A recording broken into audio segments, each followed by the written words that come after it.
नमो भगवते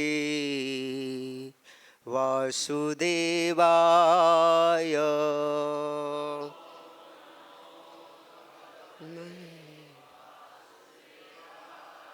ॐ नमो भगवते वासुदेवाय।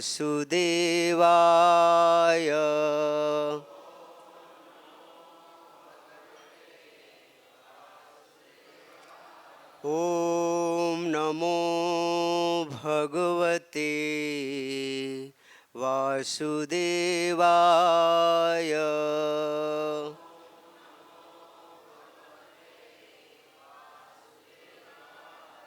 तस्मात् अर्थास्य कामास्य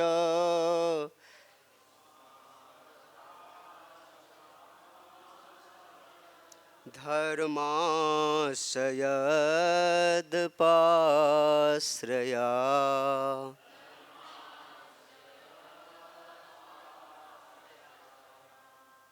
भजताहनीययात्मानम्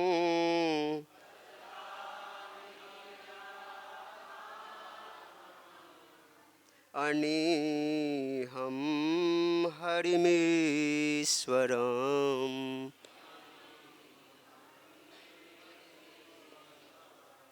तस्मात् अर्थाश्च कामाश्च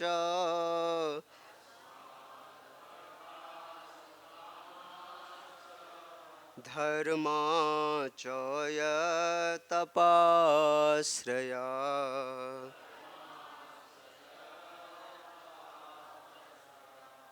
भजतानीहयात्मानम्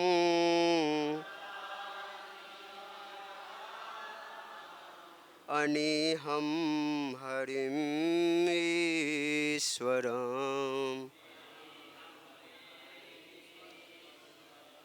तस्मात् अर्थाश्च कामाश्च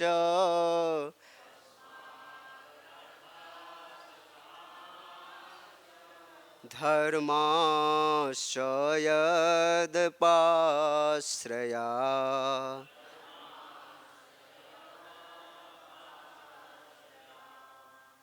भजतानिहयात्ममानिहम्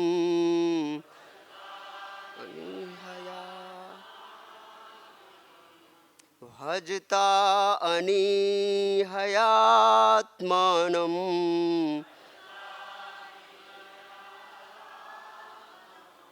अनीहं हरिमीश्वरम्।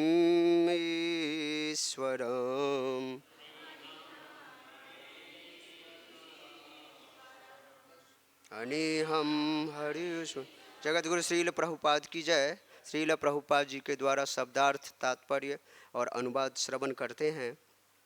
दोहराइएगा। तस्मात् इसलिए, अर्था आर्थिक विकास के लिए आकांक्षाएं, च तथा कामा इंद्रिय तृप्ति के लिए आकांक्षाएं, च भी धर्मा धर्म के कर्तव्य, च तथा यत जिस पर अपाश्रया आश्रित भजत पूजा करो अनीहया उनके लिए किसी प्रकार की इच्छा से रहित आत्मानम परमात्मा को अनीहम वीरस हरिम पूर्ण पुरुषोत्तम भगवान को ईश्वरम ईश्वर को। अनुवाद। आध्यात्मिक जीवन के 4 सिद्धांत धर्म अर्थ काम तथा मोक्ष। यहाँ पे देखिए धर्म अर्थ काम। श्लोक में धर्म अर्थ काम का शब्द आया है लेकिन मोक्ष का शब्द नहीं है, लेकिन ये श्रील प्रभुपाद का अपना मत है। पूर्ण पुरुषोत्तम भगवान की रुचि पर आश्रित हैं। अतएव हे मित्रों, भक्तों के चरण चिन्हों का अनुगमन करो। बिना किसी प्रकार की इच्छा किए निष्काम भाव से परमेश्वर पर आश्रित रहकर भक्ति पूर्वक परमात्मा की पूजा करो। तात्पर्य: ये बुद्धिमानी के शब्द हैं। हर व्यक्ति को यह जान लेना चाहिए कि जीवन की प्रत्येक अवस्था में हम पूर्ण पुरुषोत्तम भगवान पर आश्रित हैं। अतएव हम जिस धर्म को स्वीकार करते हैं वह भागवत धर्म होना चाहिए, जिसकी संस्तुति प्रहलाद महाराज कर रहे हैं। यही कृष्ण का उपदेश है। सर्वधर्मान परित्यज्य मामेकम शरणं व्रज। कृष्ण के चरण कमलों में शरण ग्रहण करने का अर्थ है भागवत धर्म या भक्ति के विधि विधानों के अनुसार कर्म करना। जहाँ तक आर्थिक विकास का संबंध है, हमें अपने अपने वृत्तिपरक कर्तव्य करने चाहिए, किंतु उनके फलों के लिए भगवान के चरण कमलों पर पूर्ण रूपेण आश्रित रहना चाहिए। कर्मण्येवाधिकारस्ते माँ फलेषु कदाचन। तुम्हें अपने वृत्तिपरक कर्तव्य करने का अधिकार तो है, किंतु कर्म के फलों का अधिकार तुम्हें नहीं है। मनुष्य को अपने पद के अनुसार अपने कर्तव्य करने चाहिए, किंतु फल के लिए कृष्ण पर पूरी तरह आश्रित रहना चाहिए। नरोत्तम दास ठाकुर गाते हैं, हमारी एकमात्र कामना यही होनी चाहिए कि हम कृष्ण भावनामृत के कार्यों को संपन्न करें। हमें कर्म मीमांसा दर्शन से भ्रमित नहीं होना चाहिए, जिसके अनुसार यदि हम गंभीरतापूर्वक अपना कर्तव्य करते रहें तो उसका फल स्वतः प्राप्त हो जाएगा। यह तथ्य नहीं है। अंतिम फल तो पूर्ण पुरुषोत्तम भगवान की इच्छा पर निर्भर करता है।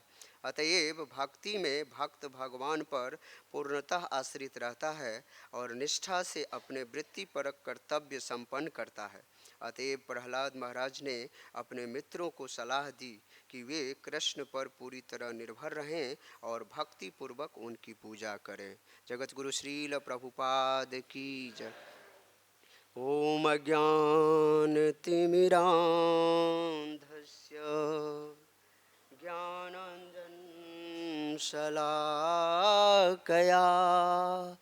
चक्षुरुन्मिलितं येन तस्मै श्रीगुरुवे नमः। मूकं करोति वाचालं पंगुं लंघयते गिरिं यत्कृपातमहं वन्दे परमानन्दमाधवं। नमः ॐ विष्णुपादाय कृष्णपृष्ठाय भूतले श्रीमते भक्तिवेदान्त स्वामिन् इति नामिने। नमस्ते सारस्वती देवे गौरवाणी प्रचारिणे निर्विशेषा शून्यवादी पाश्चात्यदेशतारिणे। गुरुवे गौरचन्द्राय राधिकाय तदालये कृष्णाय कृष्णभक्ताय तद्भक्ताय नमो नमः। वाञ्छाकल्पतरुभ्यश्च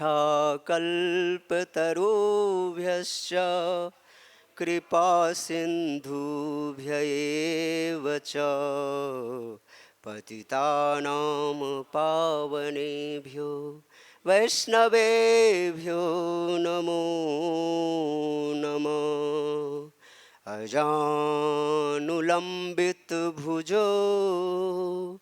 कनकावदातो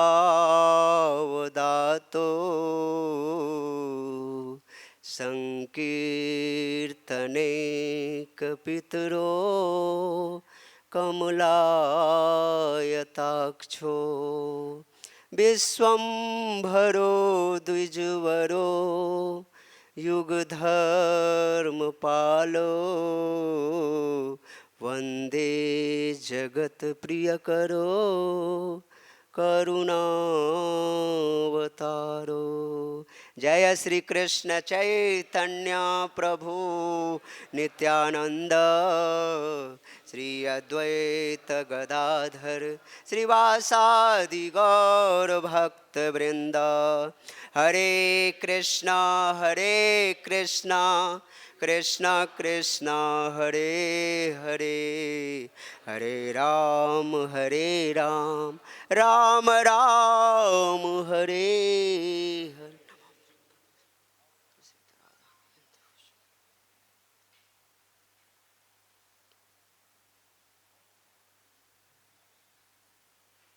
हरे कृष्णा। सर्वप्रथम श्री श्री राधा श्याम सुंदर गौर निताय, श्री श्री कृष्ण बलराम जगन्नाथ बलदेव सुभद्रा और यहाँ पे उपस्थित जितने भी वैष्णव और वैष्णवीगण और अदृश्य रूप से उपस्थित सारे देवी देवताओं और जो इंटरनेट के माध्यम से इस कथा को श्रवण कर रहे हैं, उनके श्री चरणारविंद में मैं साष्टांग दंडवत प्रणाम करता हूँ और कृपा की याचना करता हूँ। जो श्रीमद् भागवतम जो मुक्त जीवात्माओं की वार्ताएँ हैं, उसके बारे में, उस भगवान के दिव्य चरित्र के बारे में, भगवान के भक्तों के दिव्य चरित्र के बारे में मैं एज इट इज़ दोहरा सकूं, जो साधु गुरु शास्त्र के द्वारा सम्मत हो, हमारी खुद की कोई वाणी न हो। ऐसा आप सब भक्तगण मुझ अधम पतित पे कृपा कीजिए। हरे कृष्णा। तो सभी भक्त को विदित है जो चरित्र अभी चल रहा है, यहाँ पे प्रहलाद महाराज का चरित्र। प्रहलाद महाराज यहाँ पे भागवतम के 7वें स्कंध में जो लगातार कई चैप्टर्स के अंदर में अपने मुख से दिव्य वाणी का प्रयोग किए हैं, जो असुर बालों को संबोधित करते हुए हम सब के लिए बहुत बड़ा दिव्य उपदेश छोड़ के गए हैं। और ये इतना उत्कृष्ट उपदेश है जो हमें अपने जीवन के पग पग पे इसकी ज़रूरत है। ये अलग बात है कि हम इसको नज़रअंदाज करके अपने धुन में रमे हुए हैं। जो व्यक्ति इसका सहृदय से निष्ठा के साथ प्रहलाद महाराज के चरित्र का आस्वादन करता है, पठन पाठन करता है, उसको भगवान श्री कृष्ण, भगवान गोविंद के श्री चरणारविंद में भगवत प्रेम की प्राप्ति होती है। यही मनुष्य का परम लक्ष्य है। तभी तो चैतन्य महाप्रभु जो हमारे आचार्य हैं, स्वयं भगवान राधा कृष्ण के मिलित विग्रह इस जगत में आए हम सबको भक्ति का पाठ पढ़ाने के लिए। जब भगवान श्री कृष्ण द्वापर युग के अंतिम में भगवत गीता का ज्ञान दिए, भगवत गीता हम सब के लिए छोड़ करके गए, लेकिन हम सब, खास करके मैं, इतना मूर्ख प्राणी हूँ जो भगवत गीता के उस वाणी को अपने अंदर आत्मसात नहीं कर पा रहे हैं, उसको पढ़ नहीं पा रहे हैं। जब देखे भगवान, जो मैं तो भगवत गीता का ज्ञान इन जीवात्माओं के लिए दे करके आया, लेकिन इसको व्यक्ति तो लाल पोटरी में बंद करके अपने घर के किसी कोने में दुबका दिया है। तो उसके लिए भगवान को फिर से दयावश इस धराधाम पे राधा कृष्ण के मिलित विग्रह के रूप में श्री चैतन्य महाप्रभु 536 वर्ष पहले नदिया ग्राम में, कलकत्ता के शहर में, बंगाल में आए और हम सबको भक्ति, भगवान का शरणागत कैसे होना चाहिए, तो यहाँ पे ये दिव्य उपदेश दिए।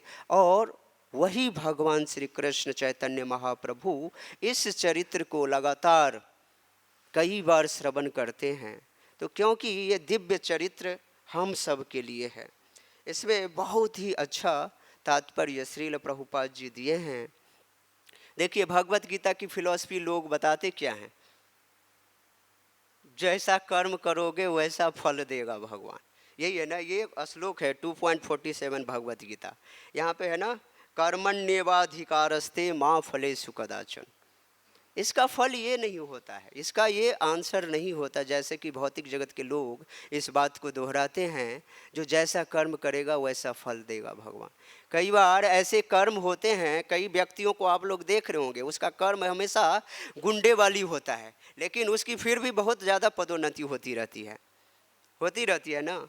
लेकिन है तो उसका कर्म का ही प्रभाव, लेकिन किसी और पूर्व कर्म के प्रभाव से ऐसा हो पाता है। लेकिन कर्म का हमारा अधिकार है। इस श्लोक का जो मेन जो निचोड़ है उसमें भगवान बताते हैं जो हमारा अधिकार है केवल और केवल कर्म पे, और कर्म को करते हुए केंद्र में किसको रखना है? भगवान श्री कृष्ण को। भगवान श्री कृष्ण को आश्रय ग्रहण करके और उनसे इस कर्म का फल का आशा नहीं करना है। देखिए भगवत गीता के 6ठे अध्याय का पहला श्लोक बोलते हैं सन्यासी की परिभाषा, योगी की परिभाषा क्या है। सन्यासी का मतलब ये नहीं होता हमने पति पत्नी बांधव अपना धन समाज छोड़ के हमने वृंदावन में वास कर लिया, इसका मतलब सन्यासी का नहीं होता है। सन्यासी का मतलब होता है मेन जो हम अपने कर्म फल का त्याग कर रहे हैं। देखिए सब चीज का त्याग करना आसान है, लेकिन अपने कर्म फल का त्याग करना बड़ा मुश्किल है। भगवत गीता के 12वें अध्याय के 8वां श्लोक, 9वां श्लोक, 10वां श्लोक, 11वां श्लोक में आप देखिए लगातार भक्ति के उपदेश भगवान दे रहे हैं। उसमें अंतिम में बोलते हैं कर्म फल का त्याग।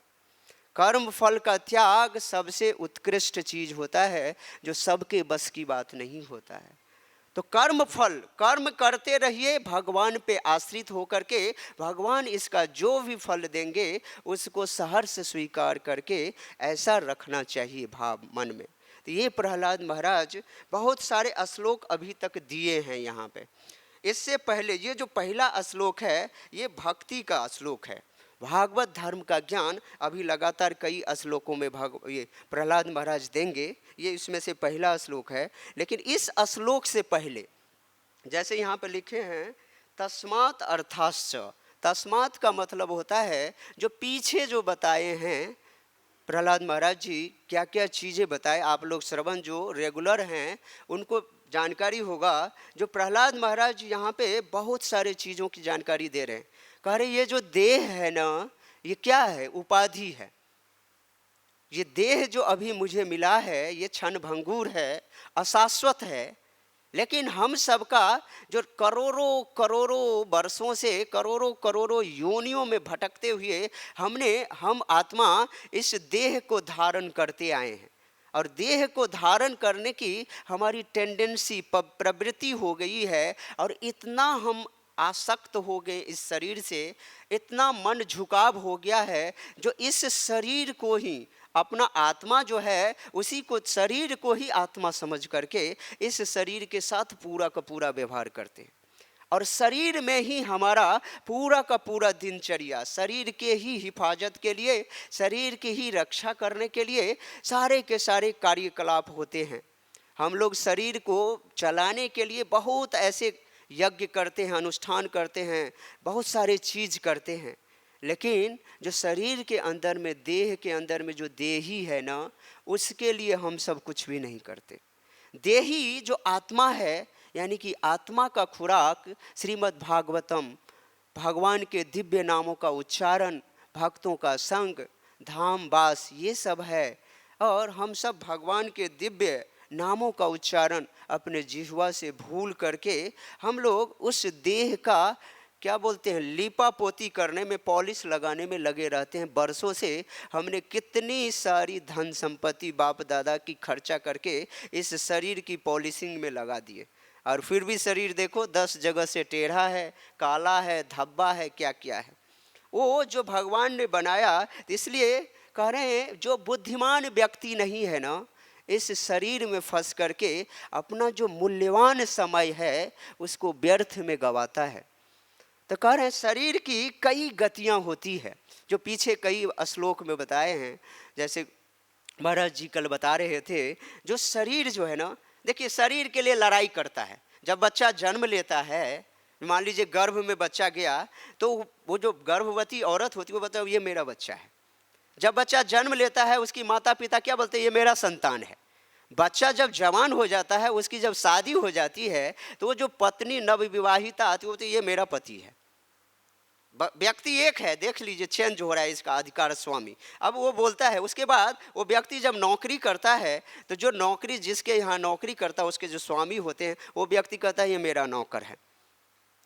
और जब व्यक्ति मरणासन हो जाता, जिस देश में जन्म लेता है वो देश का प्रधानमंत्री या राष्ट्र, वो अपने जनता के रूप में उसको काउंट करते हैं, उस पर अधिकार करते हैं। और जब व्यक्ति मर जाता है तो ये शरीर किसका होता है? या अगर इस शरीर को दफना दिया गया, जमीन में, जमीन मिल गया इसको, तो इसको कीट खाएगा। कीट, जो जमीन के अंदर में जो कीड़ा है, या तो उस कीड़ा का होगा ये शरीर। अगर किसी गलती से ये धरती पे पड़ा रह गया ये शरीर, तो ये कुत्ते, भालू, सियार के भोजन हो जाएंगे। तो इस पे इस शरीर का असली वारिस, मालिक कौन है? इस शरीर का असली, यही चीज हमें समझना है, जो इस शरीर का असली वारिस कोई भी नहीं है। ये शरीर हमें एक साधन स्वरूप मिला है, जिस साधन का आज प्रयोग करके भगवान जो मनुष्य को विशेष प्रकार का इंटेलिजेंस, बुद्धि दिया है, उस बुद्धि को प्रयोग करके इस साधन को उपयोग करना है। और साधन का उपयोग किसके लिए करना है?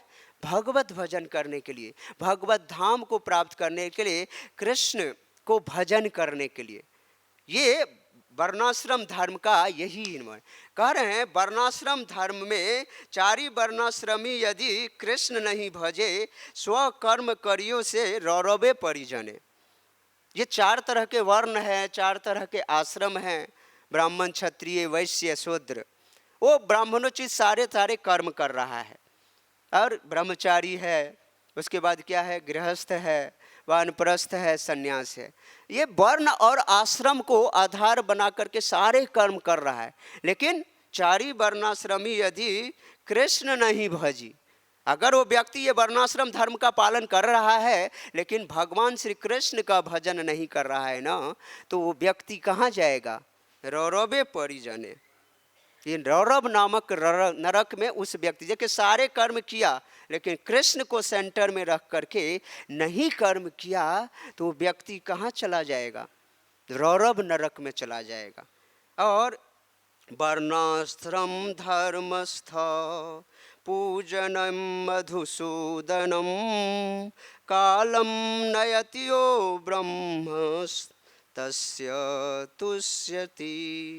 ये भगवान शिव ये परशुराम जी को ये उपदेश दे रहे हैं, जो ये श्लोक उसी समय में बोला गया है। अगर वर्णाश्रम धर्म का पालन कर रहा है कोई व्यक्ति, लेकिन न पूजनस्य मधुसूदन, अगर मधुसूदन का पूजन नहीं करते हैं, भगवान श्री कृष्ण का पूजन नहीं करते हैं, तो हमारी जो आत्मा है ना, ब्रह्म है ना, वो संतुष्ट नहीं होता है। शरीर की हिफाजत कर लें और आत्मा की हिफाजत नहीं किए तो हम अपनी जिंदगी को अधूरा छोड़ दिए। यही बात इसमें बता रहे हैं। तो चार तरह के आश्रम ग्रहण करने के बावजूद हमें सेंटर में भगवान को रखना है। भगवद गीता के 18वें अध्याय का 46वां श्लोक में भगवान श्री कृष्ण बताते हैं, यत् प्रवृत्ति भूतानां येन सर्वमिदं ततं स्वकर्मणा तमभ्यर्च्य सिद्धि विन्दति मानव। जो व्यक्ति भगवान की उपासना करता है, जो कह रहे यत् प्रवृत्ति भूतानां, जो भगवान इस जगत में सभी भूतों में भगवान परमात्मा के रूप में हैं, और ये न सर्वमिदं ततम, भगवान सर्वव्यापक हैं, सब जगह हैं। ये बात मन में रख करके स्वकर्मणा तमभ्यर्च्य, जो व्यक्ति ये भाव रखता है भगवान सभी जीवों के अंदर में परमात्मा के रूप में विराजमान है, भगवान श्री कृष्ण इस पूरे जगत में जड़ जंगम सभी चीज़ों में भगवान यहाँ पे व्याप्त है, इसको भाव में रखते हुए स्वकर्मणा वो अपने कर्म को करता है, तो वो व्यक्ति क्या होता है? तमभ्यर्च्य सिद्धि। वो जो अर्चना है, पूजा है, वो उसको सिद्धि को प्राप्त कराता है। लेकिन जिसके मन में ये भाव नहीं है और स्वकर्म कर रहे हैं, तो उसको फिर सिद्धि की प्राप्ति नहीं होगी। भगवान भगवत गीता की इस 46वें श्लोक से पहले 44वें श्लोक, 45वें श्लोक और उससे पहले ब्राह्मण, क्षत्रिय, वैश्य के स्वभाव का कर्म बता रहे हैं, और इसके बाद ये श्लोक निचोड़ बोल रहे हैं। माने स्वकर्म करिए लेकिन सेंटर में कौन होना चाहिए? भगवान श्री कृष्ण। भगवान श्री कृष्ण की भजन अगर नहीं करेंगे ना तो हमारा फिर कल्याण नहीं होगा। जरा मरण मोक्षाय मामाश्रित्य यतन्ति ये ते ब्रह्म तद् विदु कृष्णस्तन अध्यात्मं कर्म चाखिलम्। ये जो शुद्ध भक्त होते हैं भगवान के, वो ब्रह्म के पद पे होते हैं। ब्रह्म के पद पे होना मीन्स व्यक्ति को ये पता होता है जो मैं आत्मा हूँ, मैं एक शरीर नहीं हूँ, मैं एक आत्मा हूँ। वो व्यक्ति को इसका पूरा का पूरा पता होता है। उसी को बोला जाता है ब्रह्म पद पे आसीन होते हैं और अपने दिव्य कर्म को करते रहते हैं। दिव्य कर्म क्या है? जरा मरण मोक्षाय मामाश्रित्य यतन्ति। कह रहे हैं वृद्धावस्था से लेकर के मरण तक मोक्ष की प्राप्ति के लिए किस पे मामाश्रित्य, भगवान पे आश्रित होकर के यतन्ति। ये जो व्यक्ति भजन करता है, भगवान का आश्रित होकर के भगवान का भजन करता है, ते ब्रह्म तद विदु, वो व्यक्ति जानकार होता है, भगवान को ब्रह्म पद को प्राप्त कर पाता है। वो उसका कर्म जो है इस अखिल जगत में व्याप्त होता है।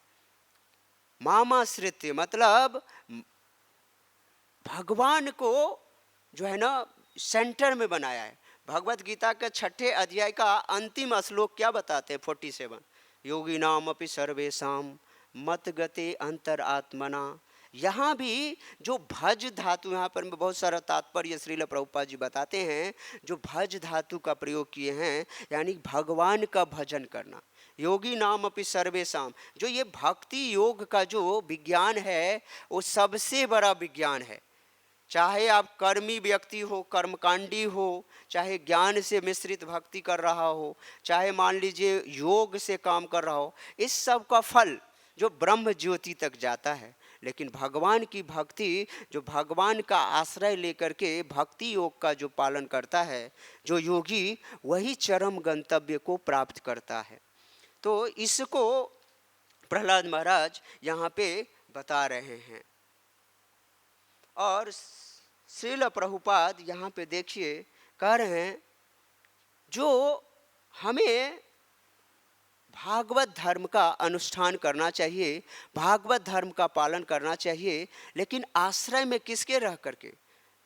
आश्रय में गुरु के आश्रय में रह करके, आचार्य के आश्रय में रह करके, साधु गुरु शास्त्र के आश्रय में रह करके हमें जो है भगवान का भजन करना चाहिए। और महत्पाद रजो अभिषेकम, बिना महत्पाद रजो अभिषेकम, बिना भगवान के भक्तों को सेवा किए बगैर हम अपने चरम लक्ष्य को प्राप्त नहीं कर सकते।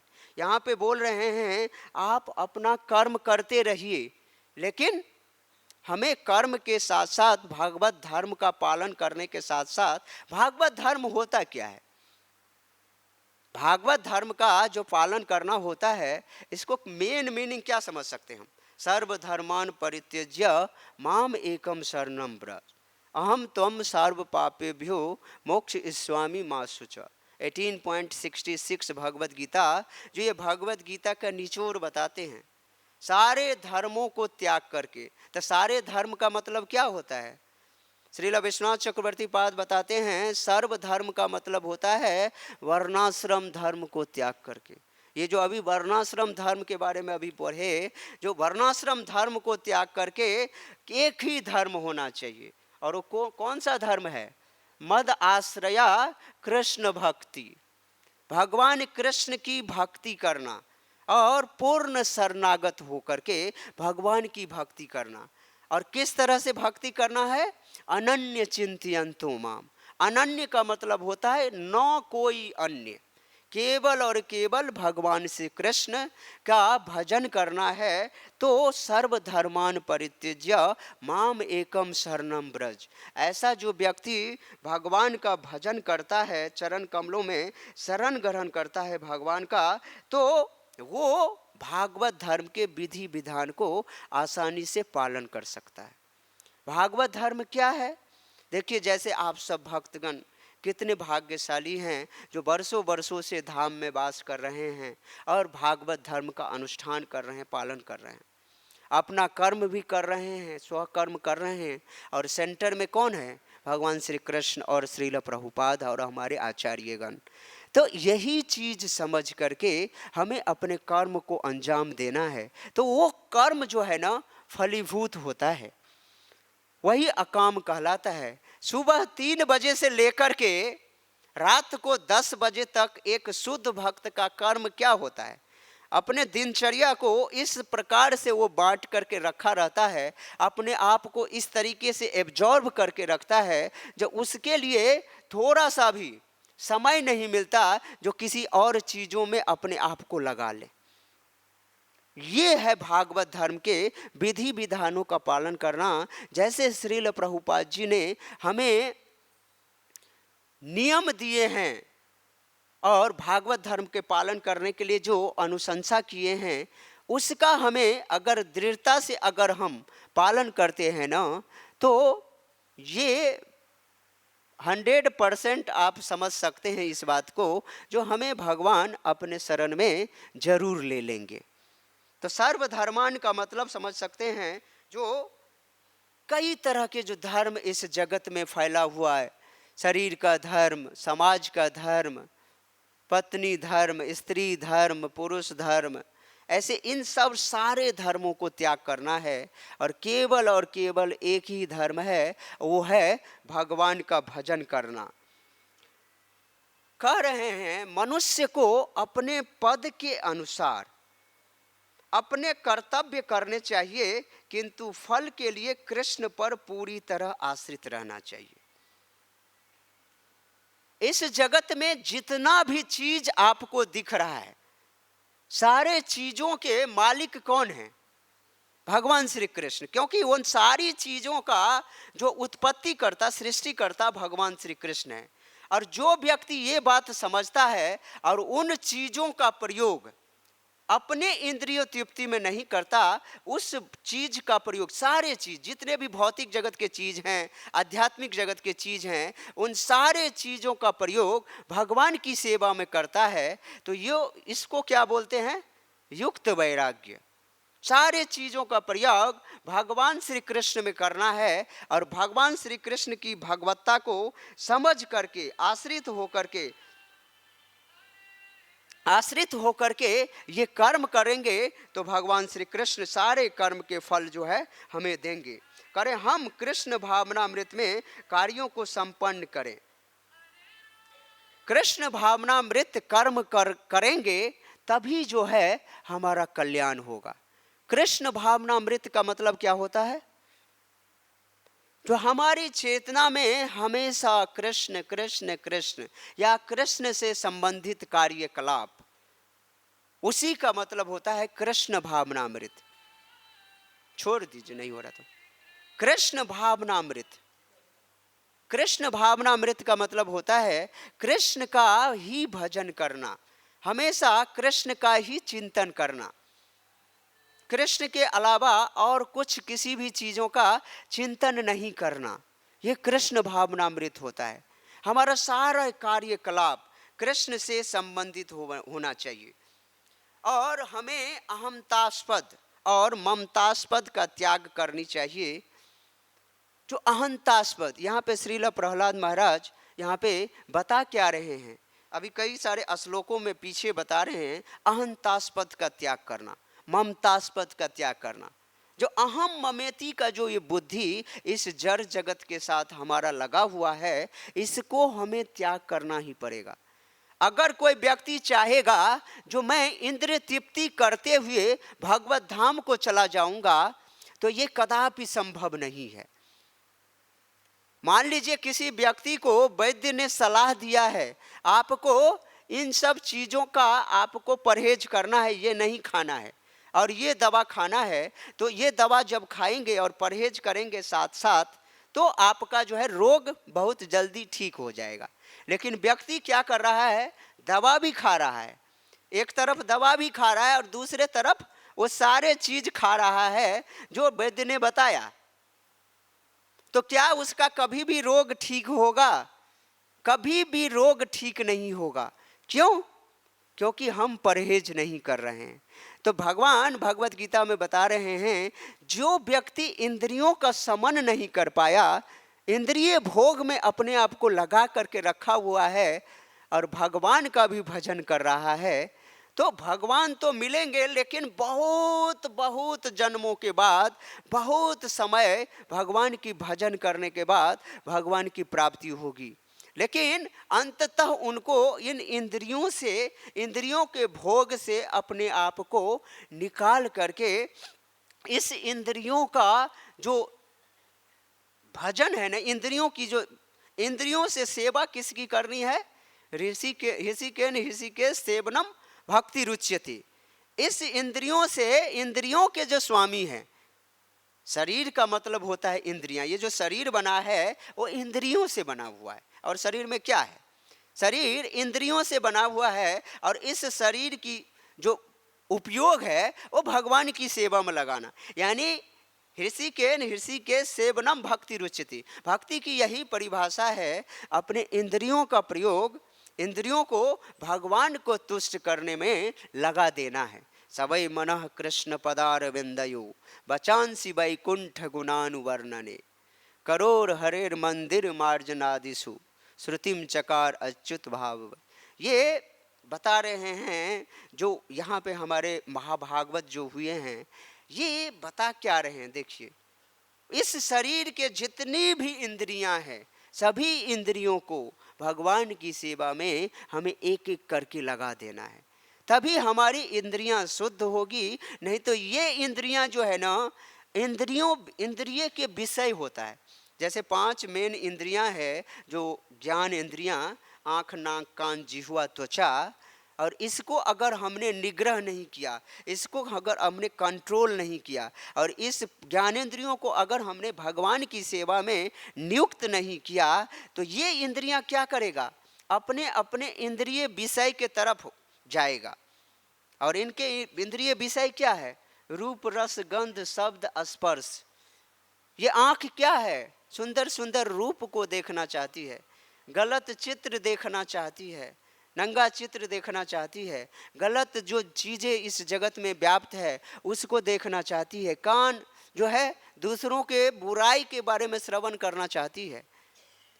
तो ये इनके जो, जिसमें इसका मन लगता है ना, उसको वहाँ से हटा करके, इंद्रियों को इंद्रिय विषय से हटा करके भगवान की इंद्रियों को तुष्ट करने में जब हम इसको लगाएंगे, तब जाकर के हमारी भक्ति पूर्ण रूपेण फलीभूत होगी।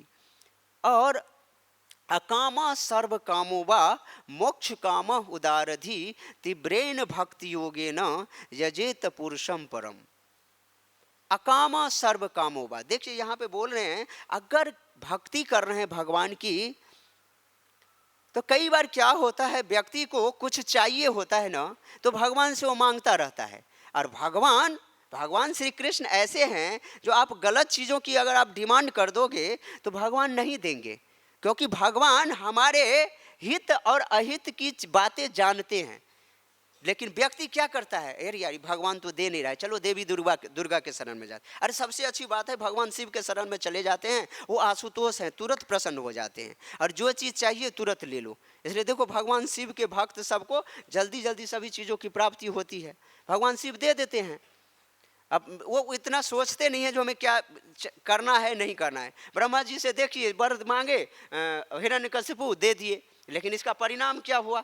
भगवान ने फिर उनको डांट रहे हैं, भाई आप सोच करके तो वर दिया करो, जिसका क्या परिणाम होने वाला है। तो ये जो देवी देवता के जो उपासना करते हैं, तो क्या करते हैं, जो क्षण भंगुर चीज़ों की प्राप्ति करने के लिए जो भगवान हमें नहीं दिया, तो हम किसकी शरणागत हो गए? देवी देवता के। तो इसको अनन्य चिंतयन्तो माम नहीं बोलते हैं।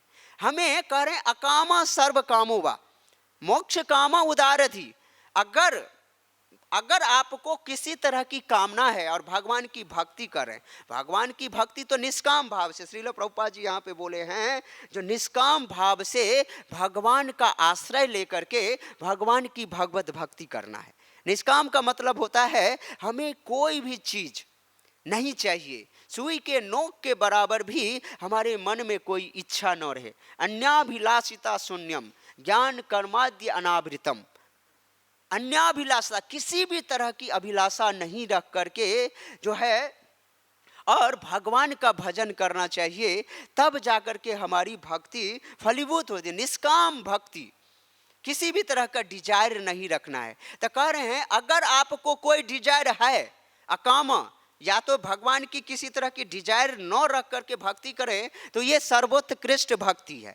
लेकिन अगर मान लीजिए हमारे अंदर में डिजायर है, जो हमें कुछ चाहिए, तो हमें फिर भी भगवान का ही शरण लेना चाहिए, किसी और की शरण में नहीं जाने चाहिए। भगवान ही हमें सभी चीज़ों की प्राप्ति करेंगे, क्योंकि भगवान का एक नाम क्या है, यहाँ पे प्रहलाद महाराज बताते हैं हरिम ईश्वरम।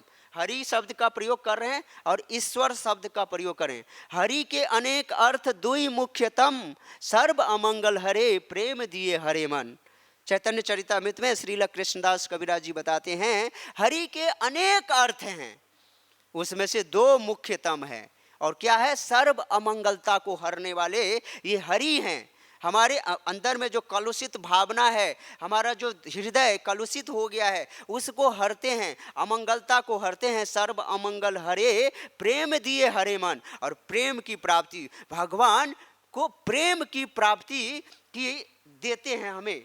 यहाँ पे धर्म अर्थ काम मोक्ष की प्राप्ति, इस जगत में जितना भी यही चार पुरुषार्थ हैं, धर्म अर्थ काम मोक्ष, यही चतुर्थ पुरुषार्थ है। लेकिन ये मनुष्य जीवन का मेन लक्ष्य क्या होता है, पंचम पुरुषार्थ को प्राप्त करना। और वो पंचम पुरुषार्थ क्या है, भगवान की प्रेमा भक्ति। भगवान श्री कृष्ण के चरणारविंद में अपने आप को सौंप करके और उन्हीं के चरण का आश्रय लेकर के और निष्काम भाव से उनकी सेवा करना, यही एक मनुष्य का धर्म है। तभी हमारे जीवन का मनुष्य धर्म, मनुष्य के शरीर में आकर के इस साधन स्वरूप शरीर का जो परफेक्ट उपयोग होगा वो ये है। अगर हमने भगवान का भजन कर लिया और बहुत सारे लिस्ट थमा दिया, तो इससे हमें वो लिस्ट की प्राप्ति तो हो जाएगा, लेकिन जिस चीज के लिए हमने अपना घरबार छोड़ा, अपना परिवार परिजन, लाखों करोड़ों अरबों की संपत्ति हमने त्याग दिया, लेकिन किस लिए त्यागा, उद्देश्य क्या था, कृष्ण भजन, भगवान कृष्ण को प्राप्त करना। हिज ग्रेस सार्वभौम प्रभु अभी भगवत गीता की क्लास में बताए, जो एक लाइन लिख लो अपने घर में, जो हमने घर किस लिए छोड़ा, हमने अपना घर किस लिए छोड़ा, हम भगवान की भजन किस लिए करने आए हैं, ये लाइन लिख लो और चिपका लो दीवार पे और उसको रोज देखो, हमारा उद्देश्य क्या था। हम अगर उद्देश्य विमुख हो जाएंगे ना, तो हमारा मनुष्य जीवन निष्फल हो जाएगा। और पता नहीं हमें अगला शरीर कुत्ते के शरीर में जाना पड़ेगा या बिल्ली के शरीर में जाना पड़ेगा, अगला शरीर की गारंटी नहीं है। मैंने कह रहे हैं टोटली भक्ति इसी शरीर में करना है।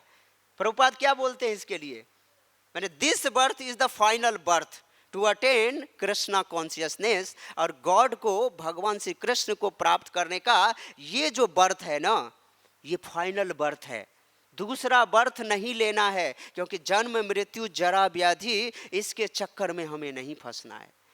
इसी को जो व्यक्ति समझता है और भगवान की भजन में अपने आप को झोंक देता है, वो व्यक्ति जो है भगवान को प्राप्त कर लेता है। ऐसे व्यक्ति के लिए श्रील प्रभुपाद जी अपने पास चाबी रखे हैं और उनको बैक डोर से भी भगवान की जो भक्ति कर रहा है ऐसा, उनको श्रील प्रभुपाद जी अपने धाम को ले लेते हैं। इसलिए बोल रहे हैं यहाँ पे, जो पुरुषोत्तम भगवान श्री कृष्ण को हमेशा भजन करना चाहिए, किसके लिए, पंचम पुरुषार्थ के लिए। तो बिल्व मंगल ठाकुर जी ये बहुत ही एक अच्छा श्लोक बोले हैं, उसको बोलते हैं भक्तिस्त्वयि स्थिरतरा भगवन् यदि स्यात् दैवेन न फलति दिव्य किशोरमूर्ति मुक्ति स्वयं मुकुलितांजलि सेवते स्मान् धर्मार्थ काम गतया समय प्रतीक्षा। देखिए बिल्व मंगल ठाकुर जी, बिल्व मंगल ठाकुर जी के बारे में आप लोग सब जानते हैं। बिल्व मंगल ठाकुर जी के साथ भगवान श्री कृष्ण जो है क्या करते हैं, 1 to 1 बात करते थे, उनके साथ जो है एकदम खेलते थे।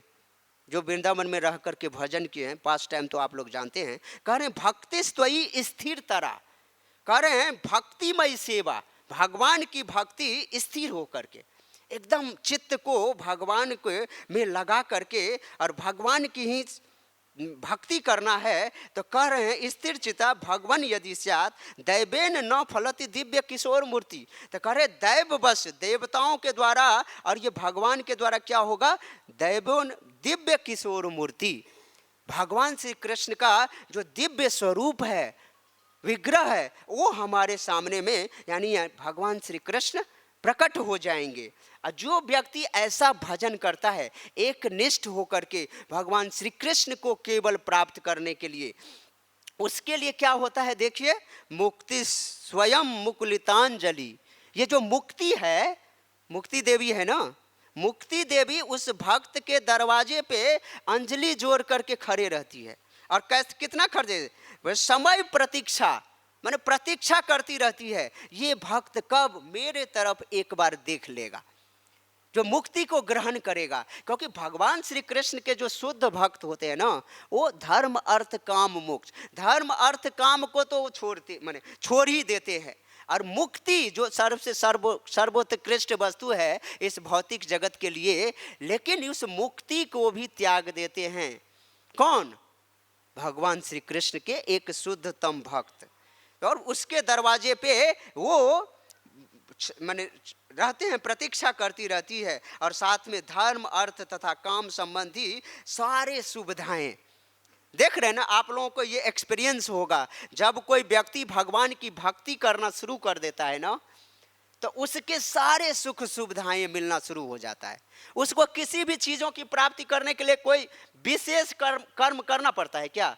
हमारे गुरुदेव हिज होलीनेस राधा गोविंद दास गोस्वामी महाराज जब अपने जन्म के लेने के बाद जब युवावस्था में हुए, तो भगवान की भजन में उनका निष्ठा था पूरा का पूरा भगवान के भजन में लगे। तो उनके पिताश्री बोलते थे, जो ये बच्चे भूखे मर जाएगा, ये देखो भगवान का भजन में अभी से लग गया, इसका पालन पोषण कौन करेगा, इससे शादी कौन करेगा, इसका जीवन जो है बड़ा अंधकार में चलेगा।